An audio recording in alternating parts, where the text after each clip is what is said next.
Hey, Danielle Fitzpatrick Clark here, host of Minds of the Mighty podcast. And this isn't just your ordinary podcast. This is where we get real with Olympians, pro athletes, celebrities, and other amazing high achievers who've all conquered their fears and challenges and come out successful on the other side. So every week, you're going to get unforgettable conversations. You're going to get information on how to move things forward and powerful, powerful validation for you building your own dreams. So hit that subscribe button, spread the love, and let's go.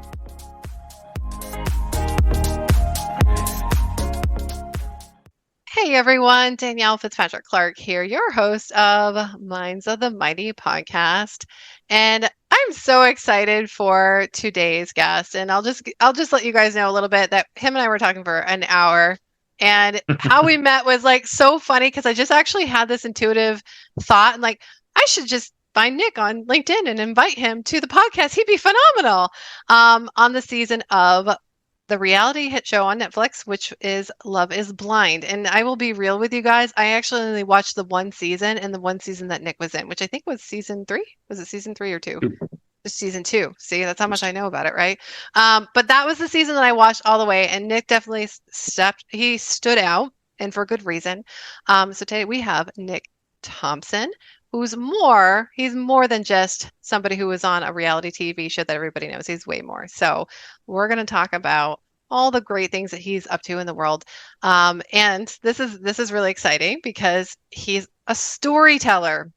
So if you guys have been listening to me for any amount of time, and even if you haven't, I love stories too. And so I saw that and I'm like, okay, Nick, we're going to talk about storytelling. He's also very passionate about building human connections to remove stigmas, especially around mental health, holistic lifestyles, culture, free speech, and more. And he has an amazing podcast himself, which is Eyes Wide Open with Nick Thompson.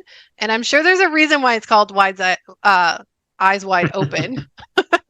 Because from what we've talked about, your eyes have been like almost like glued open with everything that's going on around in some of the industries that you've been like the toothpicks, right? When you're trying to stay awake. Yeah. Like all bloodshot. So Nick's seen a thing or two. But from what we've talked about, Nick, I think that this has really been a positive thing because now you're driving nonprofits and other areas that are really needed. And we're going to talk. I don't want to give it away. So that's why I'm hesitating because like, I don't want to give it all away because he's going to tell us about it. But yeah, you're coming onto the show and I'm really excited to have you here. Thanks for having me. I'm excited to be here. So tell everybody a little bit about your background because you have a background in marketing, which is even better. I do. Yeah.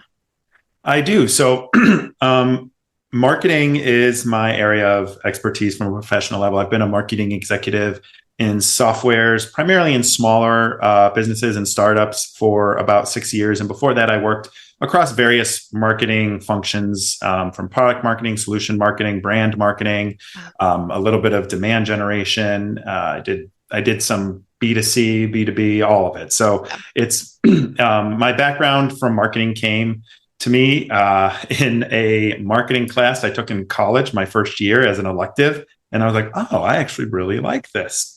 And so that's kind of where I ended up here. And it's that storytelling element, right? Because you are telling a brand story or a product story or whatever that is when you're in that type of marketing role. So that's who I am, professionally and personally. I'm a big wellness nut, mental health advocate, as you mentioned. I think it's very important to blend the world of what we experience as individuals and what we experience in our professional life as well. So I write a lot about that on LinkedIn and the role as a leader and of having empathy and leading the right way instead of leading through, dictating how things need to go. And then the interesting thing is I have this whole new side of marketing that I got to experience, as I hate to use the term influencer, but like as an influencer, and someone who has worked with influence marketing before. So it's a interesting comparison there. And then lastly, I am an activist, which we'll probably get into a little bit about that. I've been an activist in politics and in my community since 2008. When I worked on and volunteered for the first Obama campaign on my college campus. Oh, wow. Then I've been, man, I just lately outside of my own organizing, I worked with Brandon Johnson, who just won the Chicago mayor Wow. election. I think it was March or April. I forget when it was. So I worked on that campaign as well. Oh, wow. So you have extensive experience in both like marketing and then even digital marketing because they're two different types of marketing, but geez, if you can combine the power of both of Total. Oh, them, and wow. content And too. content and content. Yeah, absolutely. It's a lifetime. Yeah. So, okay, so you've got all these different things, and then you've got the reality show on top of it. So I love that you bring out that, influence what it's like to do the marketing part and then to be thrown in as an influencer or as a person that becomes an influencer. Wow, that is a lot like getting thrown in the deep end, yes? Of the pool. I would say so. Maybe without swim lessons or a life jacket, Yeah. and hoping you can doggy paddle like a dog would if you threw him in the pool for the first time. What did I do? Somebody help. So you obviously didn't drown. You're here with us today, and we so appreciate you here and that you made it through. Can you tell me just like cliff notes, like what has that experience been like to be the marketing person going into what it's like to be an influencer marketer? Well, I don't think of myself really as an influencer. I don't think Yeah, of myself as a brand. I think of myself as a human being with nuances, right? And so yeah, there's, the reality TV thing, being on Love is Blind, that's not who I am, but it's something that I did. It's part of yeah, who I am. And yeah, so, with that goes the whole like influencer thing. Like I'm not an influencer. yeah, What do I do? Sometimes I promote products, but I'm very careful about what I do because I have to believe in it and I yeah, have to actually think that it can benefit people. So, there's that whole element of it. But the real thing coming out of all of this was, there's a stigma around reality TV yeah, cast members where maybe they're dramatic or the redheaded ugly stepchild of Hollywood or the 15 minute of fame celebrity, like whatever yeah, people think about them is very contradictory to kind of who I am. So that's yeah. been such an interesting thing because, I was a marketing executive. When I went on that show, I was the interim chief marketing officer at a 250 person company. And I was running a marketing department with, I think it was 16 people. Wow, Yeah, that's a big without a lot job. of leadership because we had Wow. we had a lot of turnover. And to go to kind of have that be such a big part of my identity, to then Yeah, having my relationship, because for those of you who don't know, I got married on the show, and to have that sort of be undercast by the relationship that people saw an hour and 13 minutes of over the course of 10 episodes. it's yeah, it's quite the dynamic to sort of adjust to and measure yeah, your priorities and prioritize. yeah. Yeah, and it's so interesting because like, and you and I were talking about this. I'm like, you're exactly, and I know that we're gonna use influencer, and sometimes that even that word can get such a bad taste in people's mouth because of how it's been used. When I think of like the right kinds of influencers, you're actually that type. So whether or not I know you may not love the word, but influence is something when it's the intention, right? So if we think about influence and the intention that we have behind our influence, it can be a positive experience or it can be a negative one. You're definitely the one that leads with the positivity and the leadership. And so more leaders need to be in an influential Right. role, right? Like When I you. think the Yeah. way people look at influencers, and that's the general public, Yeah. that's a business, that's a brand, Yeah. that's whomever, it's a manager. You look at them and you don't think of the human being behind there, Yeah. why they're an influencer and or content creator or whatever you want to refer them to, and Yeah. you just have this transactional um I guess, idea of what they are, right? Like Right. you promote my product and I've seen it, right? I've seen the contracts. I've done a few where you're going to Yeah. give me 3 reels over the course of 30 days. You're going to do one in feed post and you're going to do 5 stories and we're going to pay you $20,000 to do it. And it's such a transactional thing, but that's not really what makes a partnership successful. It Yeah. isn't like there's deals that I've done that I have one responsibility from them, like one reel or one store or whatever to post. But to me, like that's not me doing my due diligence. That's not me holding myself to my work ethic. And so if I'm going to be using a product, like I'm going to Hmm. be showcasing it more than like what they pay for. And I use air quotes for those that can't see this. And Yeah. I think that's something that the quote influencers need to do, but that's something the brands need to do. You Yeah. need to build a partnership, a collaboration, and it can't be transactional. It needs to be Right. strategic, and it Right. needs to make sense for both of you. And let Yes. me tell you, as someone who walked away from that $20,000 deal with a Yep. brand that I would have never used in my life, or I haven't used in a long time and would never use moving forward, Yeah. like that's a tough thing to do as someone who has that opportunity. But that's also a brand should be scouting out the people that make the most sense to align with their brand. Exactly. So there's a lot that gets to change in influencer marketing, and it's already starting to happen. And sometimes we see it go the opposite of successful before it turns around and comes back around. And so to what so you're a little you're ahead. You're ahead. You see it. And I love that you have the marketing background because you can see it. I mean, I've been saying it, hopefully now people will really hear it when you're saying it too. But influencers and brands get to partner on this. Like they really get to partner in the right way where it does get to be strategic. Integrity gets to be a big piece of it. And it's more than just the transaction of like, hey, you're going to do this post. Like we're there's a lot of room for the creator experience in this too. Mm-hmm. Um, that really does put it out there, and it does think about the most important thing first is actually the audience, and then it's Right. showcasing the brand, and then it's the influencers influence with all of those. So that's kind of like the trifecta of how it could work really beautifully. I love that you're talking about that coming together with brands and everything. And so just kind of giving people an idea of where you see it going to, because I do think that this is something that not just influencers need to hear, but also brands need to hear when it comes to Yeah. partnering with influential people who are very creative and they have a marketing knack like you as well. Well, so there's different types of influencers too, right? There's people Yeah. who maybe go on a reality show and then come off and wake up one day and they have, hundreds of thousands of followers. But then there's the different type who are the more experienced content creators that have been creating content to grow their audience, and it's a much more organic growth. Either way, people have the creativity if they are doing this to really develop something that they know works for their audience because they're the experts in doing it. They're the experts in their audience. And Yeah. so instead of a brand going, oh, this person has a big following on LinkedIn or Instagram or TikTok, let's work with them. Really review before even reaching out to someone, just review the content, see where you fit in, find some reel or some TikTok that you look at and you're like, that would be a great spot for our brand, or that style of communication would be a great spot for our brand. And really sort of do that base level research to make sure that there's alignment. Because if there's not alignment, even if you have the best content in the world, it isn't going to be relatable. It's not going to be authentic. It's going to be Yeah. beautifully edited and, whatever else you want to do for it.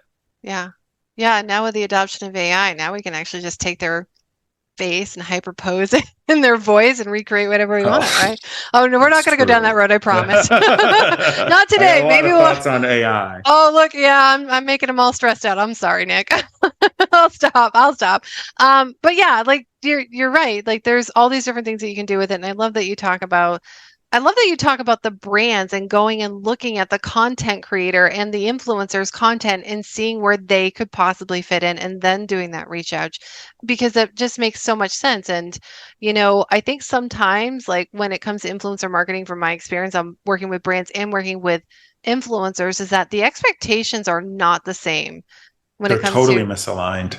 misaligned is a really good way of saying, yeah, misaligned in expectations from what the brand wants from the creator, the influencer, and even what the influencer and creator wants to get paid from the brand. So I love asking this question. Influencers do not love it when I ask this question. I'm like, okay, so what was the ROI on your last project?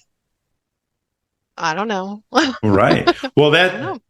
that you got to take a step back, right? What's the Yeah. measurement of ROI? So let me use this Yes. analogy for you.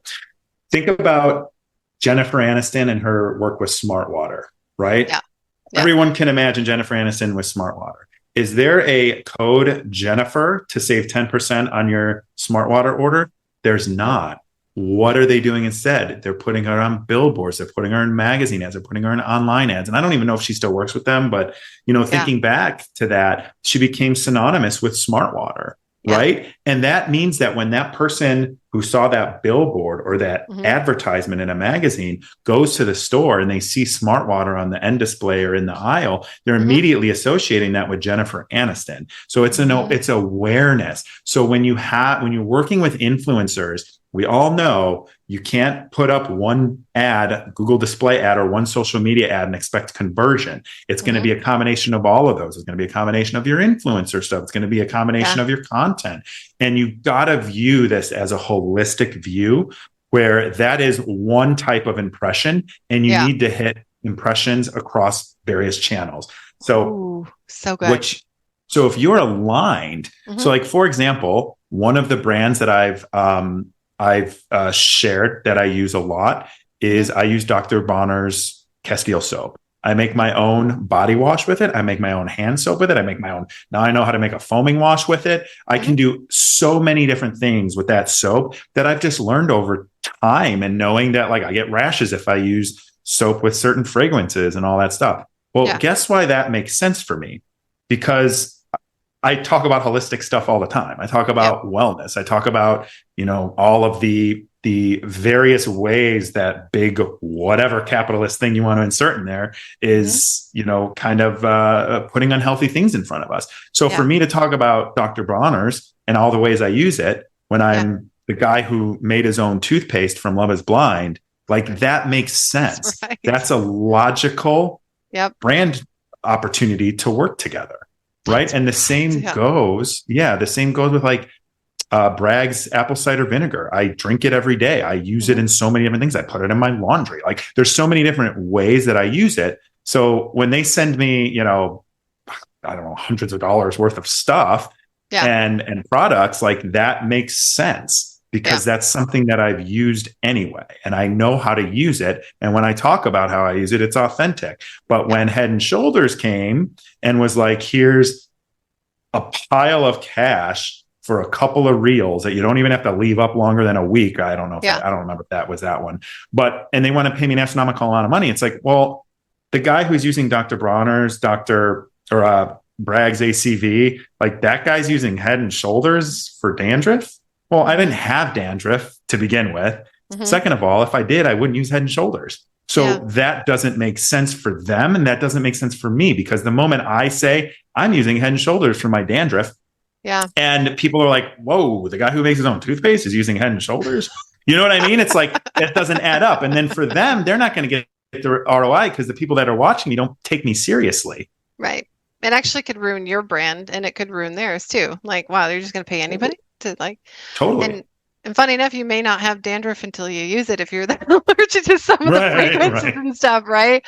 I love that. You know what that actually brought up to me when you were talking about the influencer marketing piece and looking at it from like a holistic, really interesting that you're talking about holistic and marketing and you're a holistic person, just pointing that out. There's a good point there. You're just a big picture person. But also, what about the lifetime value of that customer that first started drinking Smart Water because they saw Jennifer Aniston drinking it? Like that's the other piece too that maybe brands aren't considering and influencers aren't considering is that there's a lifetime value. Like when people think of Smart Water, they think of Jennifer Aniston, even if she's still not with them, but they still drink it. Well, and think about how many brands, like let's take a minute. What's a brand that you think of and you have like a synonymous celebrity with it? Yeah. Well, I mean, the first thing that I can think of is, the Honest Company, but it's run by Jessica Alba. It's run by Jessica Alba. Yeah. So I always, whenever I think of the Honest Company, I think of Jessica Alba. Like, and I think of Jessica Alba, but I think about why she did it. Yeah. Because that's more on my wavelength. Because she felt like she was looking around for stuff for her kids and couldn't find anything that was holistically healthy. So she's like, there's obviously a need for this because I'm looking for it. I'm Jessica Alba. I can have whatever I want and I'm not finding what I want for my kids. And I think like that's the kind of mindset. And of course, she created that company, right? But that's the mindset that these brands need to have when they are looking for influencers. You need someone who's honestly, if it's someone who isn't using your product or a competitor of your product, they're not right for you. Yeah. Yeah. That's a really good point too. So, what was I going to say with that? That's a good one.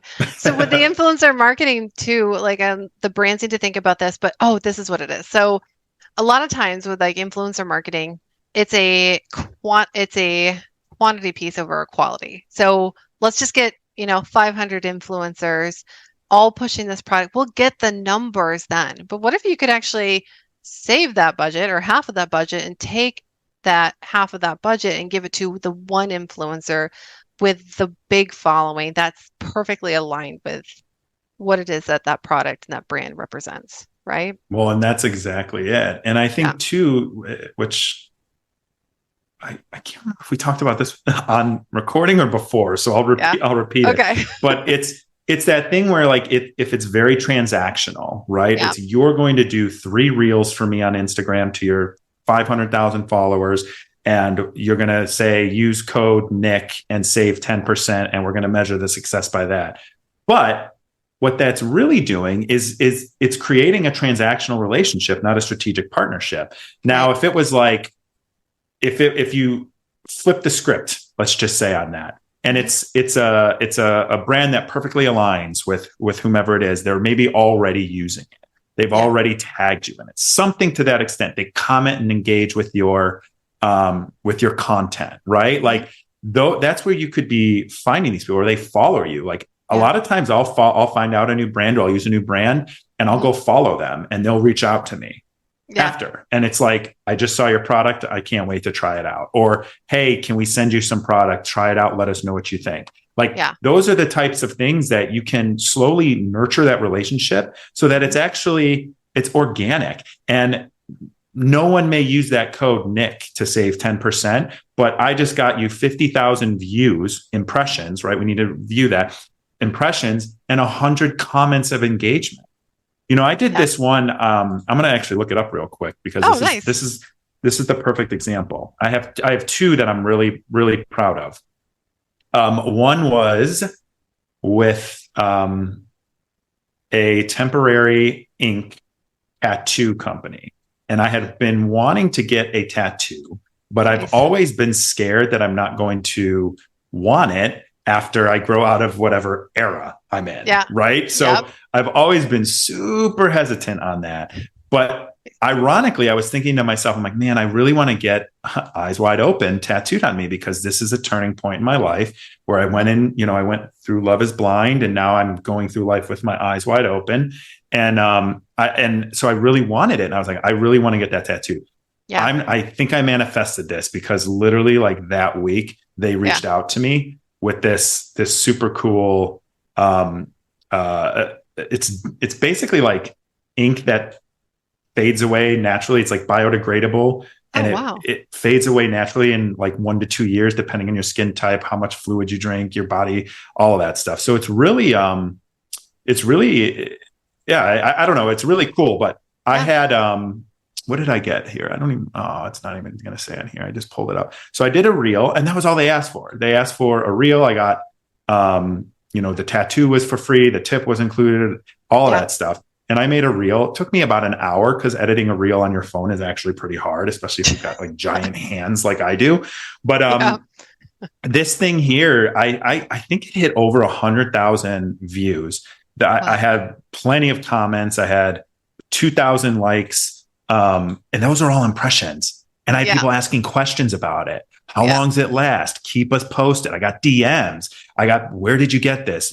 Can I get it here? All of that stuff. And those are things that you're not necessarily measuring the impact, but I guarantee you many of these people have at least inquired about this and now know this exists where they didn't know it existed before, especially being somewhat of a newer brand that's only been around a couple of years and just came to Chicago. So that's one of those things where it was like, this was, of course, stars aligning a little bit, but a very, very authentic thing where I'm like, I didn't know if I want this tattoo my whole life, but now I've got it. It's only going to be here a year or two. And then if I want to get it permanent, I can go get it permanent. And Yeah. so it's, I'm telling an authentic story in this reel Yeah. based on what this means to me, why I'm doing this, and what's going to happen, and what my thought process was, as Mhm. opposed to some other random company coming out and saying, hey, make some reels about your dandruff and how Head and Shoulders helps you live a better lifestyle, you know? And then I have another one with Crean Street Bakery. So I'm gluten free. Mhm. And they reached out right after the show came out, and they were Yeah. like, hey, we're in Canada. We just expanded to the US in a couple of states. We'd love to send you some product if you'll try it. Yeah. We nurtured this thing for a year before Yeah. we finally did something together. And Wow. they're like, here's some of the stuff we're thinking. And they're Yeah. like, what do you think? And I'm like, let's go, let's go to a burger place and let's bring the gluten-free buns, and we'll make it funny where I'll order it without a bun. And Yeah. then when it gets there, I'll just like pull out of my bag a whole thing of gluten-free buns. I'll put the burger on and we'll eat it. Yeah. And it's like, that's an authentic thing that I've been gluten-free 10 years. Like Yeah. I did that until Yeah. now so many places have it, but like Yeah. I used to have to do that. And Yeah. so like, that's something that people are looking to be like, I've done that, or, oh, Yeah. I've thought about doing that, or maybe I could do that. And now I'm associated with that brand. And we did like Yeah. a funny little sit down interview where I talk Yeah. about my gluten-free journey, like all of these things, because Yeah. it's me and I have a gluten-free journey. Right. Yeah. And I'm using these products, and they sent me all their products multiple times. Yeah. And we're like, are you using them? Do you like them? What do you eat? What do you not eat? We don't want to do something that isn't authentic. And we Yeah. did, lastly on this. So we did a barbecue haul where I was at the grocery store, and Yeah. then I grabbed the buns, but Yeah. they were like, okay, so like, what would you do if you were doing a barbecue? And I'm like, well, here's all the things I would go. They just followed me around and let me just go grocery Yeah. shop, and then Yeah. edited that together. And I grabbed the buns at the end. Or So good. we did another one where, so one of my, not proud of this, and it's actually relatively new in the last, like I started to love bagels. I've never been a big bagel person, but I Yeah. love cream cheese. So I think it's like my avenue to eat cream cheese. Yeah. But, so it was like, I'm like, here's what I do when I buy bagels. Like, Yeah. I know I'm going to do this. I know I'm not going to do it all the time, but I'm going to do it right now. Yeah. And so it's just very authentic. And then the people who are like, I love bagels too, and I haven't had a good bagel since I've been gluten-free. So, Mhm. you're tapping into that humanity, that realism, that relatability, when it's Yeah. something that, like, if I wasn't gluten-free, these things Yeah. wouldn't be any personality to them. Right. Right. Exactly. Well, I mean, it's almost so you being an influencer and having that real life experience of being gluten free, and then them taping you and editing it. I mean, that's a commercial. That's like a commercial that is memorable. So you Mm-hmm. basically have created not just a post, like an influencer post, but you've created a commercial for them that they can use in a real life scenario. And so that's like the beautiful thing about when you can do this in a very authentic, real way. People can relate to it. And when they can relate to it, then they can remember it. And when they can remember it, next time they're in the grocery store, they're going to buy it. That's that bun. That's That's that exactly it. bagel. That's what it is. And so it's to you and I, it's like very, well, why would you do it any other way? But that's the other thing is that Because me, people view follower like, and yeah, this is something I learned from my friend who has a social media influencing agency where hmm they rep models, and they repped me for a little bit too. hmm Shout out to All Influence. But yeah, the thing that she said to me, because when I started talking to her, I'm like, I woke up one day, I had 300,000 followers. I yeah, don't know. I don't like, I know this is who I am. Like, these are the three pillars of the things I want to talk about. My last publicist said you can't talk about any of those three things because oh, this is a little bit, I'll sidetrack because it's kind of funny, I think. But so when I first went on the show, hmm publicists that my ex and I got were like, okay, we did like an onboarding call. Like, what are you passionate about? I'm like, I love news and politics. I want to talk about mental health and really like self-care, because that was the big thing that helped me. And yeah, then I want to talk about like holistic wellness, and like I make a lot of my own products and stuff like that. And they're like, okay, well, you're not going to be able to talk about news and politics because it's too dividing. You yeah, can do the mental health stuff, but keep it kind of high level. You don't want to get too serious about it. And yeah. then the holistic stuff, like, okay, but like don't do too much of it because you're going to turn off big brands. I'm Oh like, my gosh.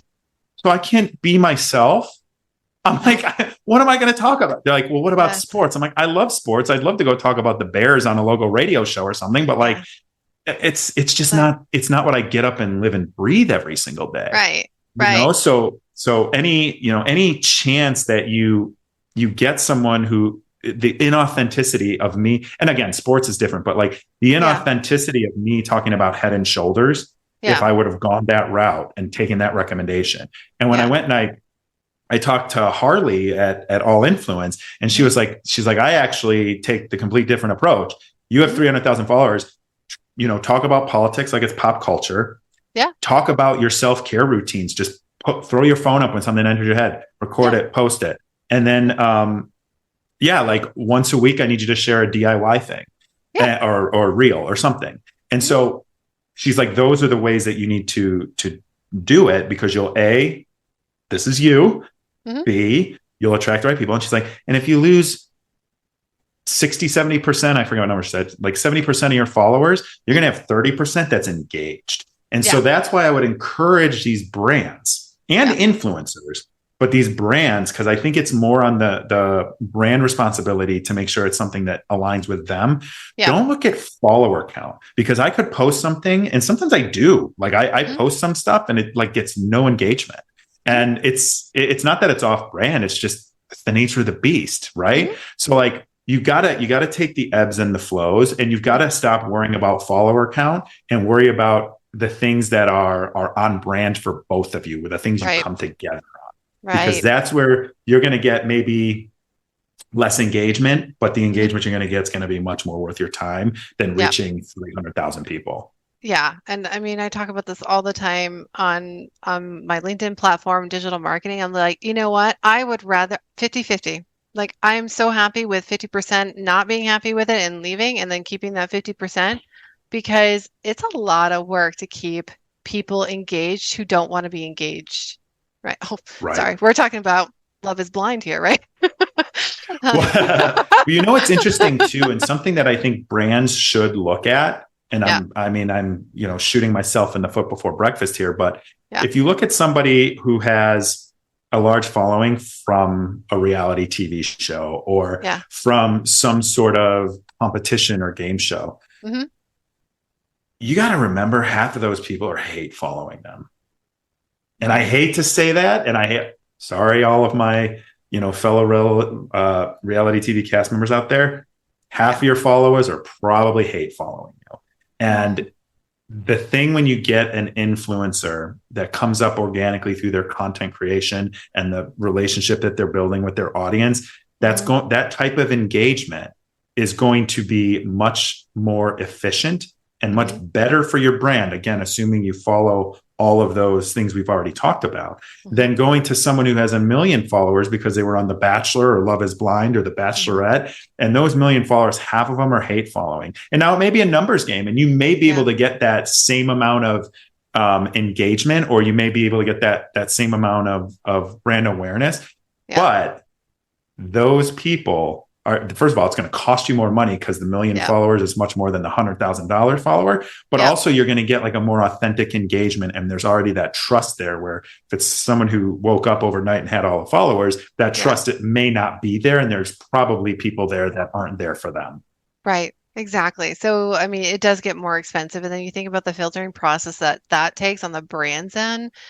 Just knowing what I know about funnels and all, and the Mm-hmm. systems behind all the marketing that we see out there, that is even more. So it just really goes back to that quality over quantity piece. And so Yes. picking those influencers that, well, I think the first thing you said is that, well, they actually use the product, right? Product of the product, which is so true. And not looking at the likes or anything, but looking at the alignment. So Right.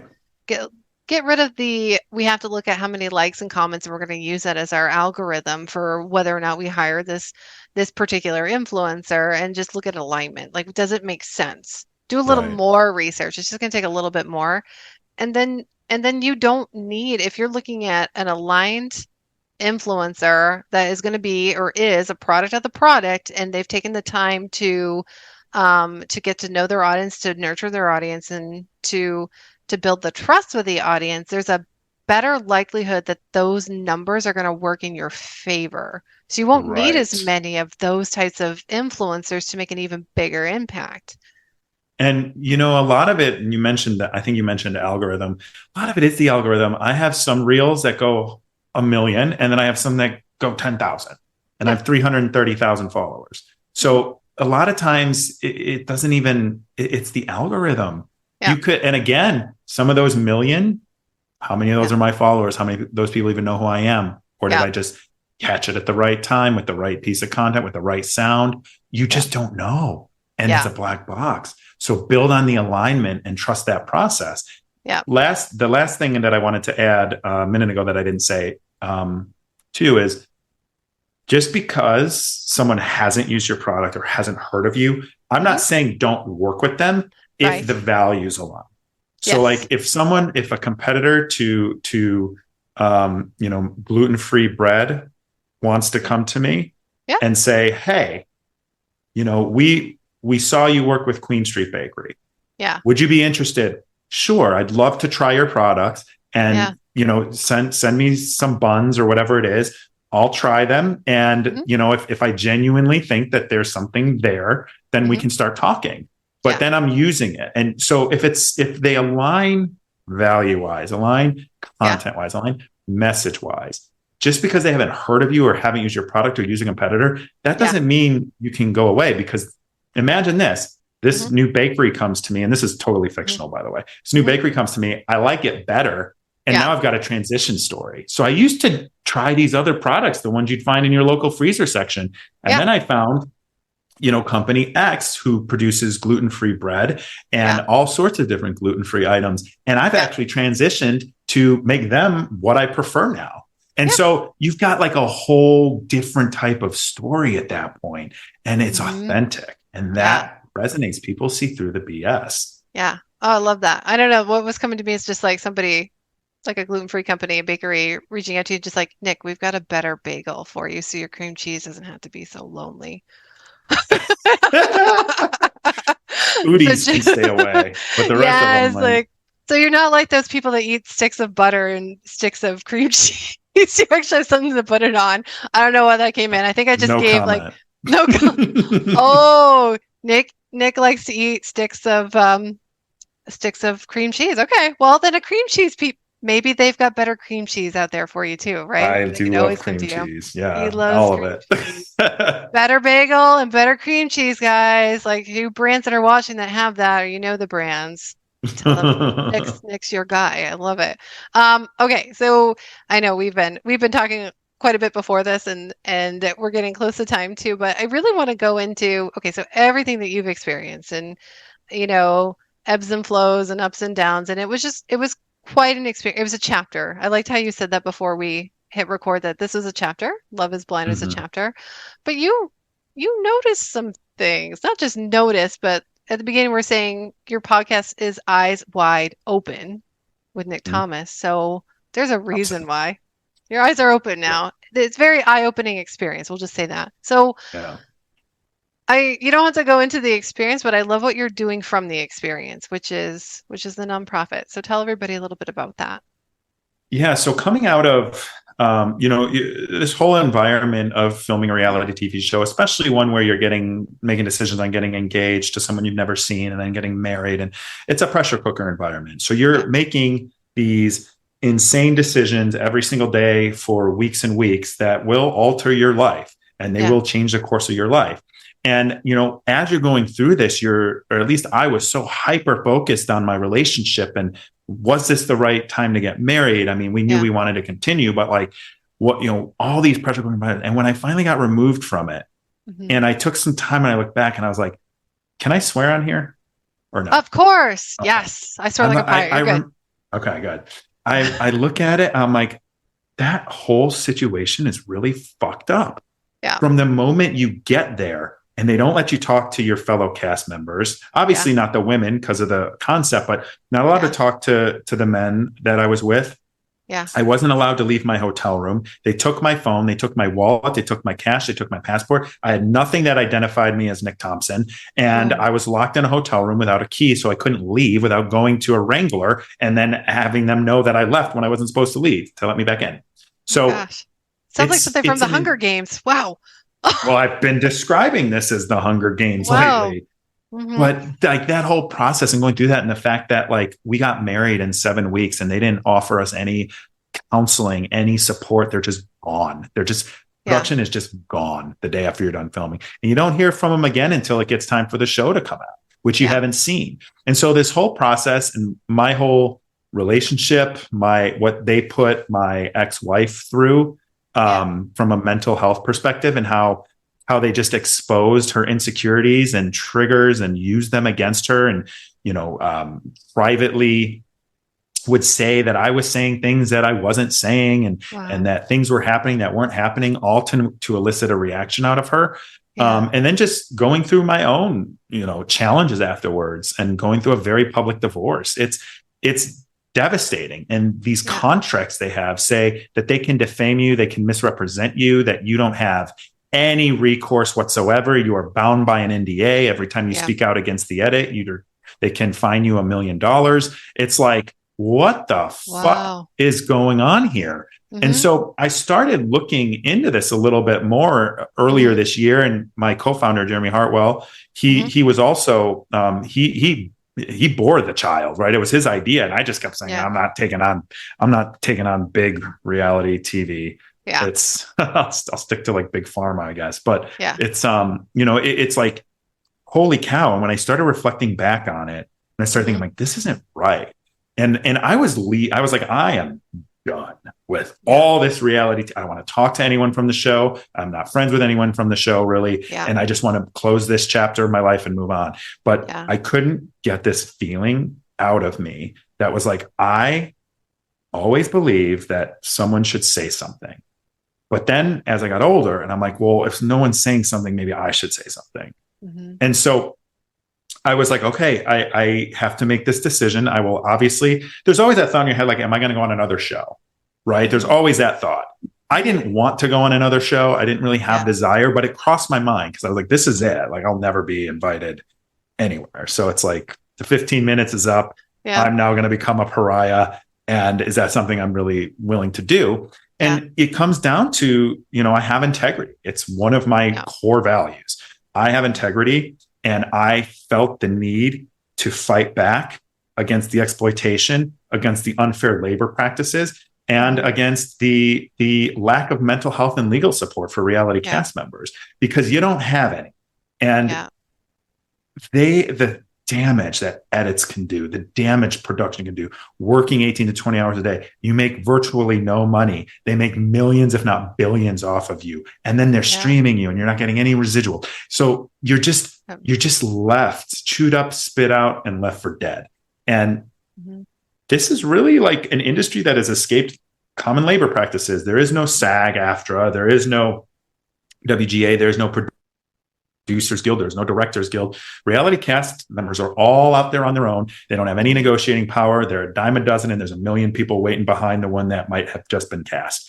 So they get away with this, and they've gotten away with this. And those days are coming to an end because there needs to be change in this industry. We can produce ethical reality TV, and that's what the UCAN Foundation, or Unscripted Cast Advocacy Network, is there to do. We're there to provide legal and mental health support for future, current, and past cast members. Yeah. And then we are also advocating for change in the industry so that we can remove these barbaric labor practices, stop exploiting people, and make sure that people have, some collective negotiating power. So good. So that's the UCAN. So UCAN Foundation, guys. What's the website for everybody? UCANfoundation.org, UCANfoundation.org. .org. Where you can donate. We have achieved our requirements to be a 501(c), which means everything's tax deductible. We're still waiting on the actual government designation, but they've approved it. It's the government, they take forever. But donations, get involved. all of the any donations and stuff that we Yep. acquire that goes directly into the program. Nobody at this time is taking any kind of salary, any kind of money. We're all doing it pro bono because there's Yeah. a really big need for it. So I really Yeah. encourage people to check that out. That's so good, guys. So go check out UCANFoundation.org. Oh, it's such good timing for this too, considering the strikes and everything that are happening in Hollywood. So, I mean, Well, it's that's not the just, thing. There's more reality TV production going on than ever. And this is history has shown us that in oh, 2008, wow. 1988, the last Yeah. strikes. So like the 80s, that was when we got Cops. That was when we got Yeah. uh what's his name?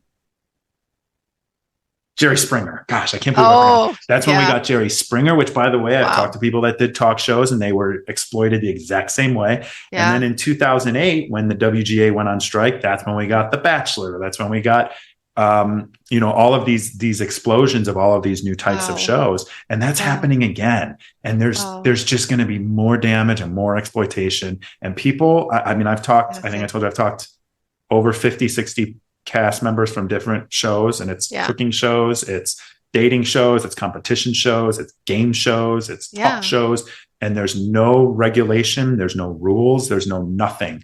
It's just gone completely unregulated. So there's a lot of work to be done there. Yeah. And I love that you have this and you're starting to move the pieces forward for your experience. So and I was telling you this before we hit record, is like, there's always good things that come and you are probably one of the few that's making a really good thing come from I'm just going to say a very traumatic experience, Mhm. not Thank you. something that's of the norm. So I appreciate everything that you went through to get to where you are so that you can make the impact that you're making and are going to get to continue to make. So thank Well, you. thank you. Thank Yeah. you for saying that. And I just want to remind everyone, like, it's not about me. Like, no Yeah. one ever got rich or famous from a not-for-profit organization. It's about Yeah. all of us. It's about those that have yet to come. It's about those Yeah. that have no idea what they're signing up for. And we've just got to take care of each Yeah. other, because just because you're on a reality TV show doesn't mean you're not a human being. Right. I mean, reality TV is supposed to be about the human experience, right? And like in Ah, real time. I that's what I was like, is it yes. really? He just said it all with just a one like a ha. So Ah, he just said everything that you guys need to know about reality TV show with just that one piece. So Nick, I really appreciate you so much for coming thank on you. and talking. How can people get a hold of you if they want to, and brands can get a hold of you, or just even your fellow reality TV show participants or people who are going into it? How can they get a hold of you? Yeah. So if you are from a reality show or any type of unscripted show, Mhm. come to the UCANFoundation.org and get in touch with us. You'll be able to talk to me, or you'll be able to talk to someone, just to, even if you just need to share your experience, Yeah. you need some advice, you need mental health support. We have over 400 therapists across I don't know, I think it's like even Canada now we have some. Wow. So Wow. like we can get you matched up with some support if you need it. I know choosing a mental health professional is difficult from my own experience. And then Yeah. for me, you can find me at N Thompson 513 on Instagram, at Nick Thompson 513 on TikTok. Search Nick Thompson on LinkedIn. You can find me Yeah. there. I post a lot of mental health and mental health in the workplace content there, as well as marketing tips and tricks and all my learnings there. Yeah. And then lastly, you can come to my website, which is engagewithnick.com, where I talk about all of this stuff even a little bit more. Oh, love it. All right. We will have those links on the show notes page, of course, for everybody. But, if you need to re-listen to this, and you can go and find them if you're listening on audio as well. But we'll have those available for you guys too. And just listen to the outro on this podcast, and we will tell you where to go get the show notes. Okay. Well, I appreciate you, Nick, so much for Thank you. coming on and just sharing so much of your knowledge, your expertise, and then your experiences and your next steps. So we really appreciate you. Thank you for the opportunity. I appreciate it. Absolutely. All right, everyone. We'll be back next week with another episode. Bye for now. Hey everyone, thanks for joining me for another episode of Minds of the Mighty podcast. And wasn't Nick amazing? So if you guys want to learn more about what Nick is up to, go to www.engagewithnick.com. You guys can also follow him on Instagram at nthompson513. You guys can check out his organization, his foundation at www.ucanfoundation.org. That's you, the letter U, can, C-A-N, foundation.org. So go and check him out. Give him your support. Give all the other reality stars your support. And we will see you next time on Minds of the Mighty podcast. And don't forget to go ahead and hit that subscribe button and share as well if you loved this episode and are ready for more. Until next time, bye for now.